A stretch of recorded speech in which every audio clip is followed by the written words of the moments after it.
मुंबईहून कोकणात जाणाऱ्या तुतारी एक्सप्रेसला आता तुडुंब गर्दी झाल्याचं पाहायला मिळत आहे। मुंबईहून कोकणवासीय आता कोकणात यायला सुरुवात झालेली आहे। गणपतीसाठी कोकण रेल्वे सुद्धा सज्ज आहे।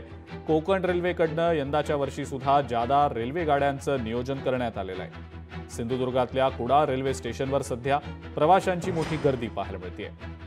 यावेळेला कोकण रेल्वे मार्गावरच्या सगळ्या गाड्या सुरळीत असल्याचं प्रशासनानं सांगितलेलं आहे। आज आम्ही तुतारी एक्सप्रेसने आलोय। मान्सूनच्या टाइम टेबल नुसार तर अर्धा तास ट्रेन लेट आहे, पण प्रवास उपकारी झाला। ट्रेनने प्रवास उपकारक आहे, पण सध्या जे टायमिंग शेड्यूल आहे त्याचाच इश्यू आहे फक्त, कारण बऱ्याच गाड्या सोडल्या त्यामुळे गाड्या डिले होत आहेत आणि रस्त्याने यायचा विचार करू शकत नाही, कारण हायवेचं काम अजून झालेलं नाही। तिकीटही भेटतायत कुठे, या पण मुश्किलने मिळाल्या।